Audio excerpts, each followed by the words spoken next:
The light switch made the same soft click it had made 20 years ago when I first stepped into that office. Back then, it was a dusty corner with flickering bulbs, a folding chair, and a whiteboard that still had someone else's doodles on it. Now, it was a glass-walled corner view with ergonomic furniture, a sleek desk, and a plaque that said Lead Systems Architect for about 12 more seconds. I stood there, hands still on the switch, watching the overhead fluorescence blink off for the last time. Behind me, my office plant drooped like it had heard the news too. The photo of me and the original founders still sat on the bookshelf, slightly crooked from when the cleaning crew knocked it askew last month. I never fixed it. Maybe I knew this day was coming. The hallway outside buzzed with a dull hum of people pretending not to care. When you have been with a place as long as I have, your name becomes the kind of whisper that managers squint at on organization charts and interns try to search on their internal directories. And yet, you disappear with one sentence. One smug, rehearsed, corporate sanitized HR sentence. "The exit is behind you," Logan Brooks said, grinning like a man who thought he had just won the lottery. "But we will get to him in a minute. Before we do, let me tell you about myself. My name is Julian Vance, and I am 58 years old. It is a strange thing leaving a job you practically raised from infancy. When I joined, the codebase was duct-taped together by two guys, working from a cramped basement apartment that smelled like burnt toast in desperation. The primary server was literally sitting on a stack of milk crates under a desk. I wrote the very first line of what would one day become a $500 million software suite on a borrowed laptop while my dog slept at my feet. I did not just build the system, I was the system. From the authentication protocols to the reporting engine to the database schema, I built every single module. I knew every line of code, every database table, and every legacy query. I built the entire system like it was the child I never had. While other departments threw happy hours and went home early on Fridays, I stayed behind, writing security patches, refactoring legacy databases, and onboarding every new technical executive who waltzed in thinking they were the next visionary. Spoiler alert, none of them were. 3 CEOs came and went, some decent, some dumber than a box of rocks. But none of them ever questioned my place. I was not flashy. I did not wear designer suits or post thought leadership articles on social media. But when the application crashed at 2 a.m., on Thanksgiving, or the security certificates expired on New Year's Eve, guess who they called? Me. I was the ghost in the machine. I kept things running while others played dress-up in corner offices and took credit for the sales numbers. And then Logan Brooks showed up. Logan was the kind of guy who used phrases like paradigm shift and synergy as if they were weapons. He wore expensive cologne that smelled like burned ambition and desperation, and his hair was always slicked back with too much gel. He had been installed by the private equity firm that bought a majority stake in our company last year, tasking him with modernizing our operations. In corporate terms, modernizing really meant slashing anything that was not shiny, cheap, or easily outsourced. I was none of those things. To him, I was legacy code in human form. An expensive dinosaur who refused to use his buzzwords. He swaggered in with his PowerPoint decks full of charts showing cloud-native revolutions and automated scaling.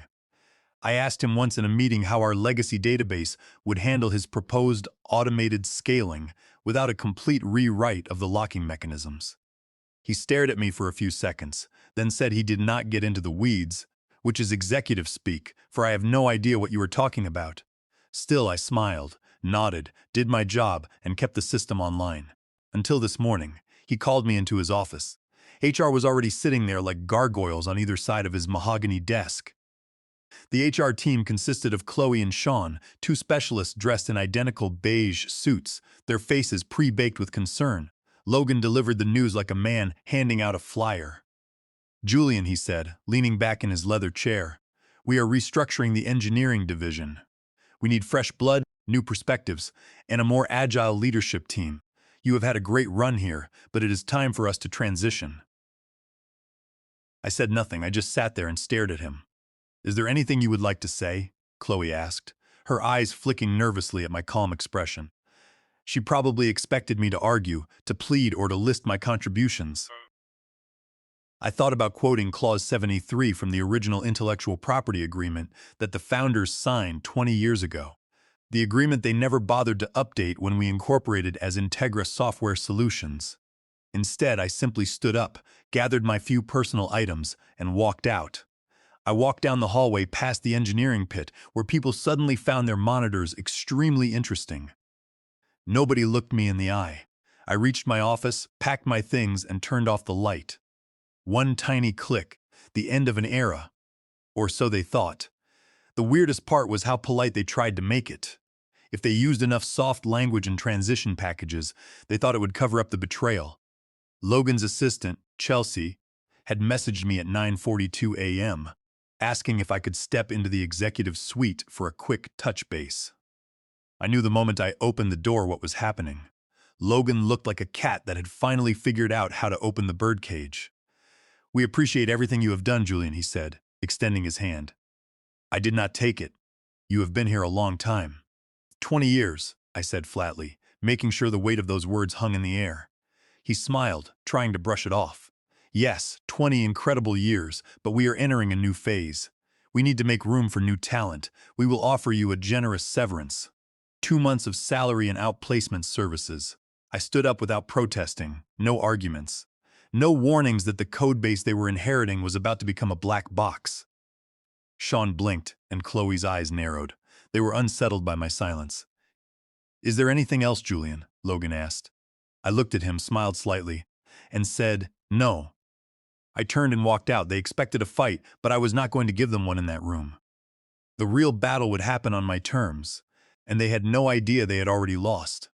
The company-issued phone in my pocket was the first thing I dealt with. I walked to my car, sat in the driver's seat, and powered the device down mid-vibration. I watched the screen fade to black, feeling a sudden, immense wave of relief. The digital tether was finally cut. I tossed the phone into the glove compartment next to my company laptop. Both devices would remain there until they were legally requested or returned. The rain began to fall, tapping against the windshield in a steady, monotonous rhythm. I did not drive back to my suburban house. Instead, I drove east, away from the glass office park and the highway, heading toward the older part of town. I parked near the public library and walked into a small, quiet cafe tucked away in a brick alley. The place was warm and smelled of cinnamon and dark roast coffee. The furniture was mismatched, and the wooden floors creaked under my boots. It was the kind of place where the Wi-Fi was slow, but nobody cared because they were too busy reading physical books. I ordered a coffee and a cookie, sat in the corner booth, and pulled the red leather binder from my bag. The binder was worn, its corners frayed from years of being moved from drawer to drawer. I opened it to the first tab, labeled July 12, 2006. Inside was the original agreement signed by me and the two original founders when we were working out of that cramped basement. In the beginning, they had no money to pay me. They were burning through their small personal savings just to keep the lights on and buy server hardware. Because they could not afford my market rate, we had reached a specific agreement. I had incorporated my own independent development company, Aerosystems LLC. Under that entity, I wrote the core software modules, the database architecture, and the search algorithms. We had signed a contract stating that all intellectual property rights in the software, the source code, libraries, and compiled executables remain the exclusive property of Aerosystems LLC. According to Clause 7.3 of that contract, the ownership of the software would only transfer to the main company once a formal, written intellectual property assignment agreement was executed, and once my equity shares were fully vested and documented in writing. Over the years, the company grew rapidly. We hired sales teams, marketing directors, and eventually private equity investors. We transitioned from a small partnership to a major corporation named Integra Software Solutions. But in the rush of growth, the founders never went back to clean up the legal foundation. They assumed it had been taken care of by the corporate lawyers during the Series A funding round. The corporate lawyers, in turn, had assumed the founders had resolved the initial IP assignments. The result was a massive, gaping legal hole. Aerosystems LLC still owned the copyright to the core modules of the $500 million software platform. Integra Software Solutions had been operating under an implied, non-exclusive license that was revocable at will because no written transfer had ever been signed. Under United States copyright law, specifically 17 U.S.C. Section 204A, a transfer of copyright ownership is not valid unless it is in writing and signed by the owner of the rights. I remembered when I first brought this up to the co-founders during our first major expansion in 2008.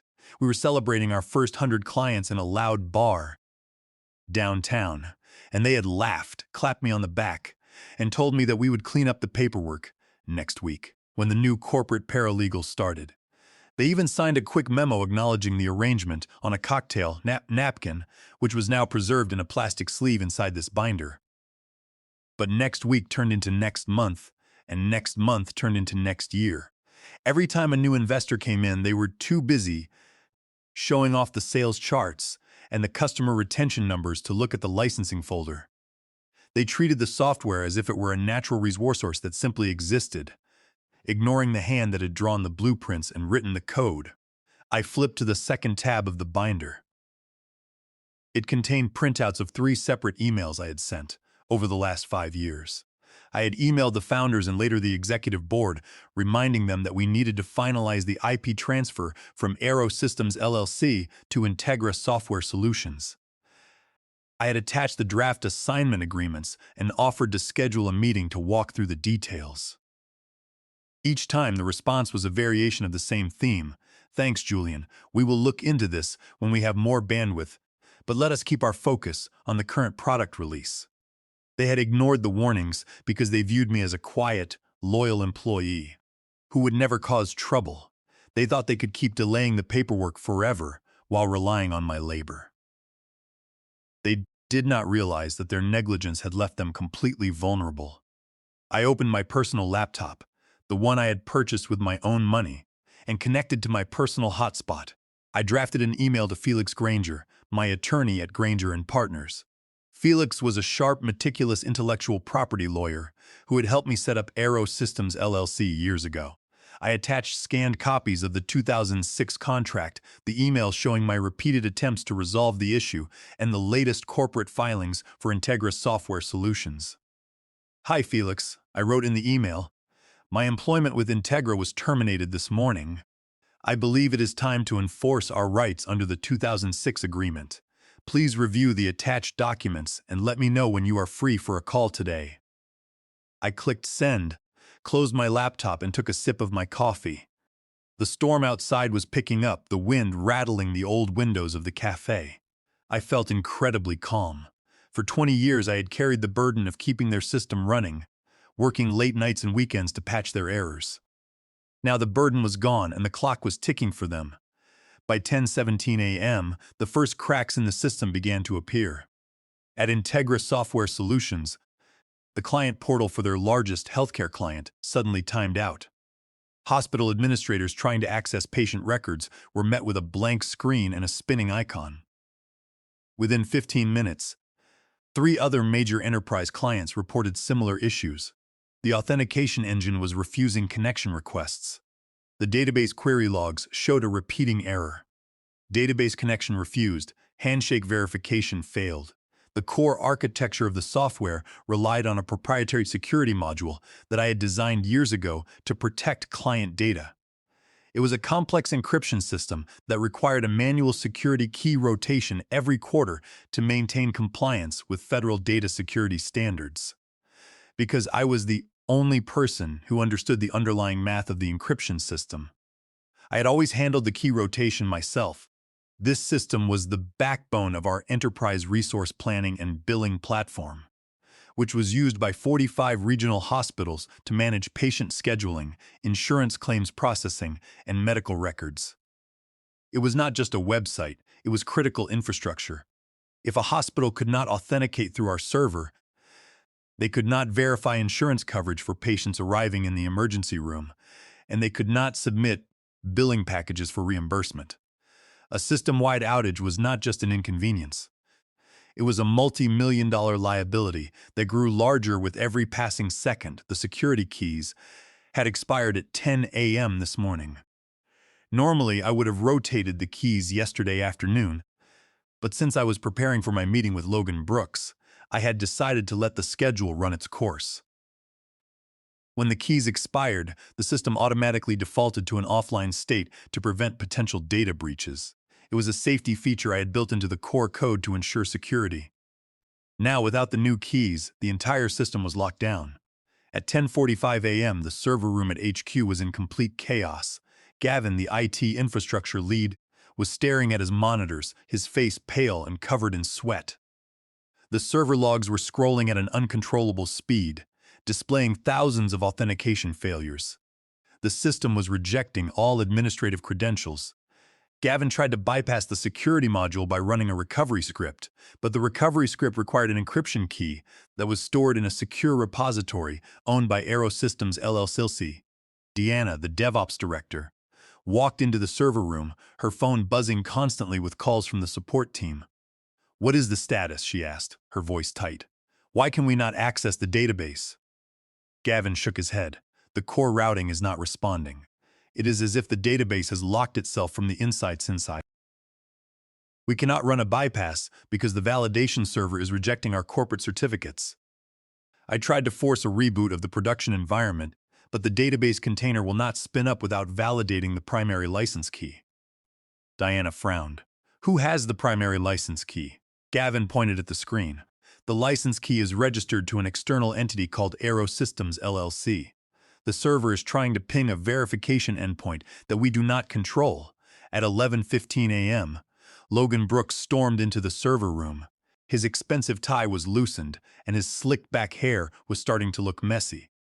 "Why is the portal down?" he demanded, looking at Gavin. "We have 3 major clients threatening to terminate their contracts if they cannot access their dashboards by noon. What is taking so long?" Gavin tried to explain the situation.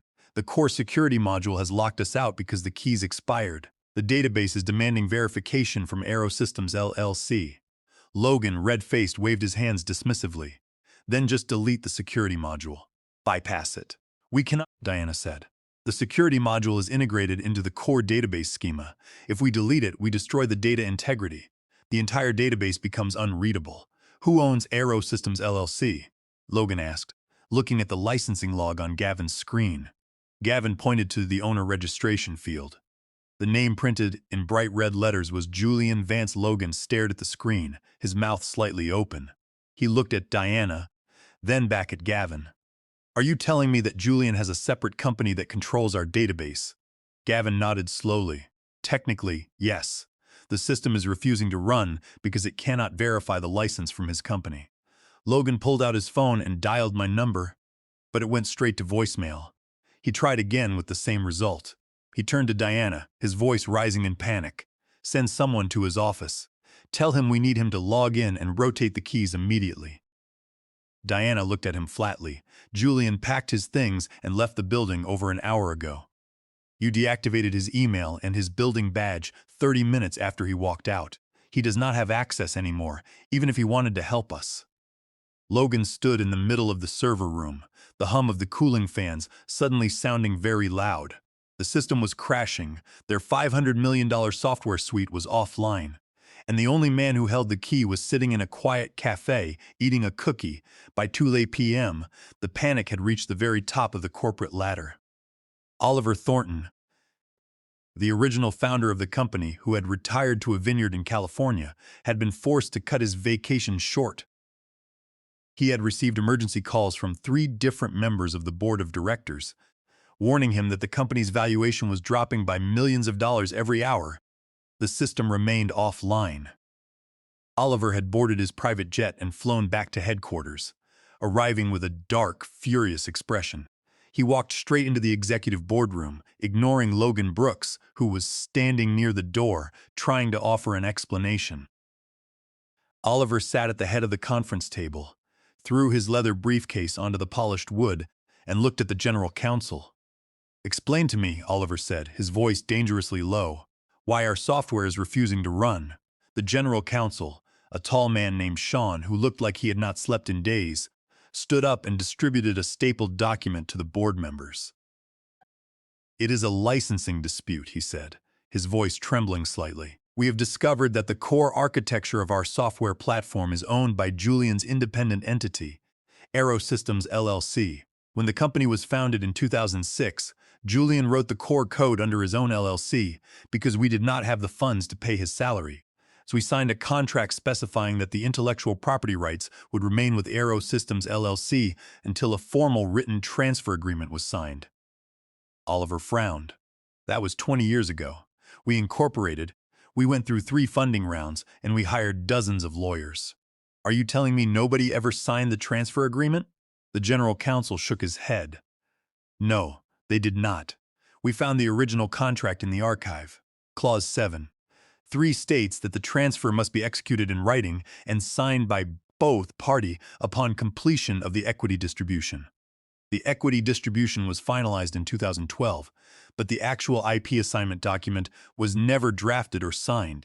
Julian sent 3 separate emails over the past few years, reminding the board and the executive team that the assignment was still outstanding. He even attached the draft documents. But each time, the requests were ignored or delayed. Oliver turned his head slowly to look at Logan Brooks. Logan was sweating through his white shirt, his hands shaking as he held a pen. The representatives from the private equity firm, who had invested $200 million into the company during the last round, were sitting at the other end of the table. Their lead partner, a sharp-eyed woman named Catherine, leaned forward. "We conducted our due diligence," she said, her voice like ice. "We were presented with certificates of ownership signed by the founders. If those certificates are invalid because the underlying IP was never transferred, then we were defrauded. If this issue is not resolved by the time the market opens tomorrow, we will file a federal lawsuit against the founders, the current executives, and the company itself for misrepresentation, fraud, and breach of contract. We will seek a full freeze on all company assets and personal accounts." "Why was this ignored?" Oliver asked, his voice rising as he glared at Logan. Logan cleared his throat. "It was not deemed a priority.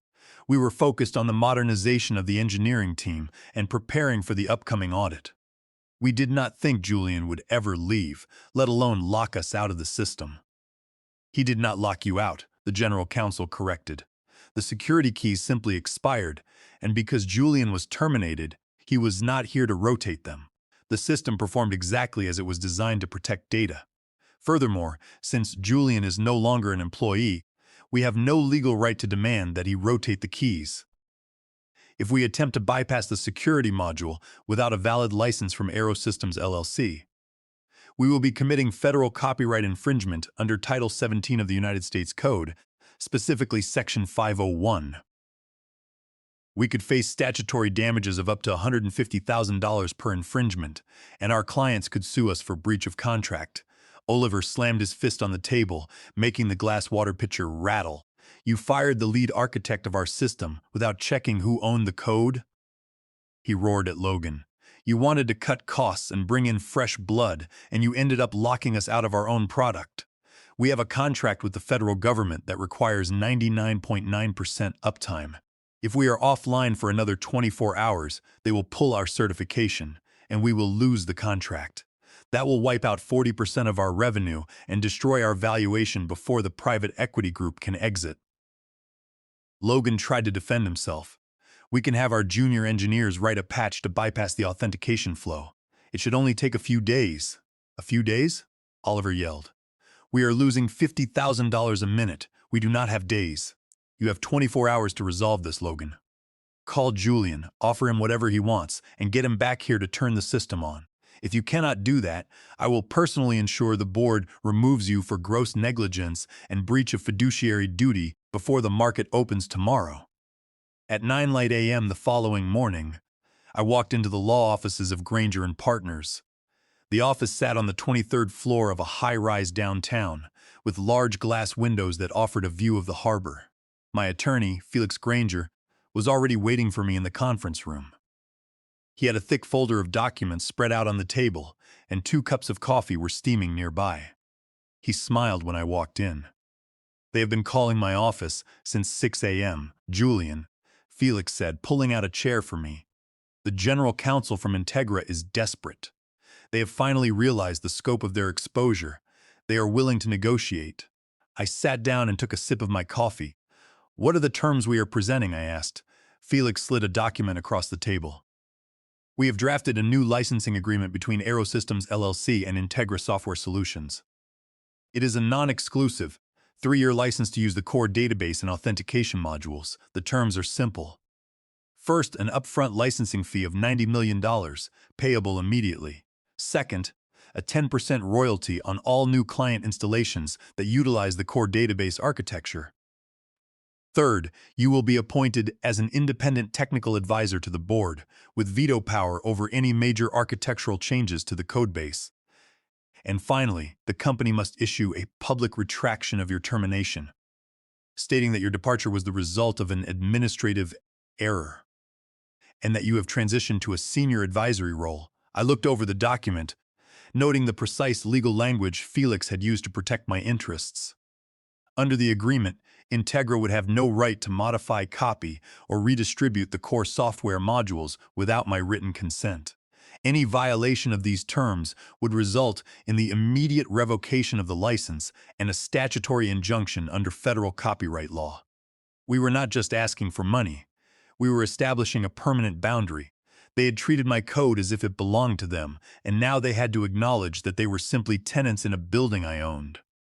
"What about Logan Brooks?" I asked. Felix grinned. "That is Clause 15. The licensing agreement is contingent upon the immediate removal of Logan Brooks from all operational authority at Integra Software Solutions. The board must terminate his contract for cause, based on his failure to maintain the company's intellectual property assets. They cannot afford to keep him, Julian. The board members are furious, and Oliver Thornton is leading the charge to remove him. They will accept the terms because the alternative is liquidation and personal lawsuits from the private equity group. At 11:30 a.m., the general counsel and 2 board members from Integra arrived at the office. They looked exhausted, their suits wrinkled, and their faces grim. They sat across the table from us, and the general counsel immediately signed the signature page of the licensing agreement. "We have reviewed the terms," the general counsel said, his voice flat. "The board has approved the agreement, and the wire transfer for the initial licensing fee has been initiated. Logan Brooks has been relieved of his duties, effective immediately. We need you to rotate the security keys and bring the system back online."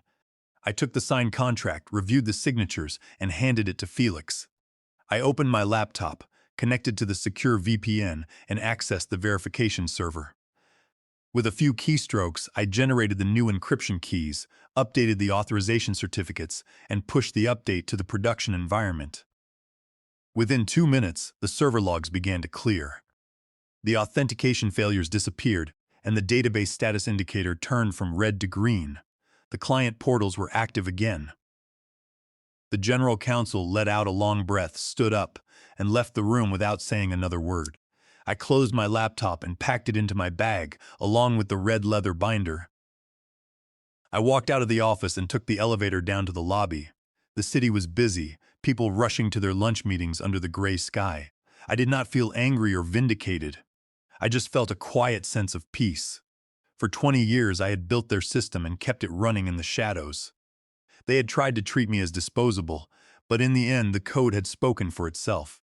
They thought they could own the house without paying for the foundation, and they had learned that some legacies cannot be bought on the cheap. I walked down the street, ready to start my next chapter, knowing that my name was written into the core of their empire, and they would be paying rent on it for a very long time.